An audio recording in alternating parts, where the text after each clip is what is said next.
The transfer window is now starting to heat up for Celtic, as the club are making moves with regards to incomings this summer.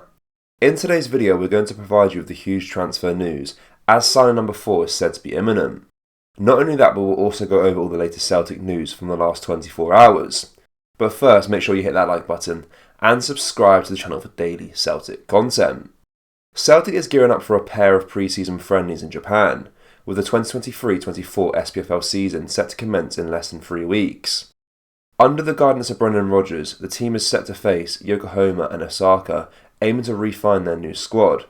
In anticipation of these matches, a video of Adidas Japan stocking up in Celtic jerseys has surfaced. This allows locals to purchase the latest merchandise and items from previous seasons, marking a warm welcome for the team. Celtic's global reputation is well established, with fans and discussions about the team's rich history found in every corner of the world. However, Celtic's popularity in Japan experienced a dip following Nakamura's exit from the club back in the 2010s. It appears to be making a strong comeback, with Japanese players playing a significant role in Celtic's recent triumphs. The recent long-term contract signings by Kyogo and Maeda further underscore this resurgence, suggesting that Celtic's influence and fanbase in Japan are poised for continued growth. Just a quick one, boys and girls, to tell you that we have a new drop available on our website. We have the Brendan Rodgers Pope tee, along with the Celtic Ultra t-shirts. Do browse the collection by going down to the link in the description, or going to celticapparel.com. Anyway, let's get back into today's video. Busan I Park's Kwon Hyuk-kyu is on the verge of becoming a Celtic player, as confirmed by his current manager, Park Jin-seop. Celtic have been tracking the midfielder since the initial phase of Ange Postecoglou's reign, but their interest has intensified following Brendan Rodgers' comeback to the club. Alongside Kwon, another South Korean player, Yang Hyun-jun, is also expected to join Celtic. His transfer was publicised by his current club, Gangwon, on Saturday, although Celtic have not officially yet confirmed it. It's thought the club might be holding off for a double announcement of South Korean boys. When we signed Maeda, Hatate and Ideguchi a few years back, they were all unveiled together. Celtic have been working hard behind the scenes to bolster their squad, and have been scouring global markets to find some of the best young talents. Kwon Hyuk-kyu is predominantly a defensive midfielder. At 22, he's not coming in as a young signing for potential. He will be a part of the first team squad. Celtic's record-breaking treble-winning season was quite remarkable, up until the title was signed, sealed and delivered with a 2-0 win over Hearts at Tynecastle on the 7th of May. Celtic had only dropped 5 points all season. Our superior goal difference was effectively like having another point advantage, but at no point did the title look in danger of slipping away from us. In the 2 cup competitions, Celtic only conceded 2 goals in the League Cup, whilst scoring 12, and again in the Scottish Cup we conceded 3 whilst scoring 11. And in both competitions we defeated our Glasgow rivals fairly comfortably. This makes former Rangers striker Kenny Miller's comments on the whole treble-winning season that little bit more bizarre. Miller believes that there is not much between Celtic and Rangers this summer in terms of the quality of the squads, and that the treble that Celtic won was decided by fine margins. In his column in the Daily Record, Miller said, "Look at the two sides right now, and if you go through the squads man for man, there's not much between the two teams. Yes, Celtic won the treble last season, but it was decided by fine margins, and with the improvements Bill was making this summer, I expect it to be another tight race. And so what if Celtic were to bank a Champions League bonanza, while Rangers are left to pick up the Europa League crumbs? They're still not going to go out and spend £15 million or £20 million on a player, and even if they did, what does that get you? When I was starting out, those sums would secure a world-class talent, head and shoulders above anyone playing in Scotland.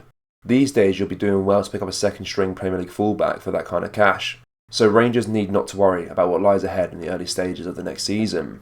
Bill has already got most of his transfer work done with 7 new recruits in the door, and can spend the next few weeks making sure the players are ready to go. There's no need to flap.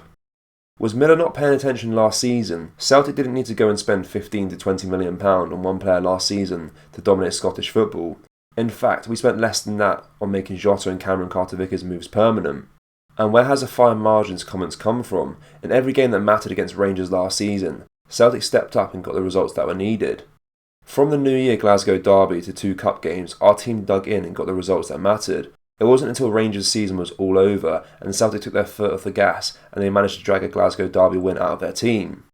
And as for the qualities of both squads, I can't comment on Rangers, and neither can Miller. Bill has only just assembled his new squad and has no basis to make any comparison on how good they are compared to Celtic's. Celtic have lost just 2 players from the team that completed the domestic clean sweep last season. Jota sealed his move to Saudi Arabia just last week, and Aaron Moy retired, but all the rest of the treble-winning squad remains, and we have added fresh faces as well. And like Rangers' new signings, there is no way of telling how ours are going to fare until the new season kicks off. Next season will be interesting on two counts. For Celtic, it's what kind of football and style will Brendan Rodgers bring to the club. For Rangers, the question is simple: will their new recruits even be good enough to keep up with Celtic, never mind take over them? Only time will tell, but Celtic do sit in a position of strength. We have a settled team with almost 2 seasons worth of football under their belts. Our rivals do not, and that is something that cannot be overlooked.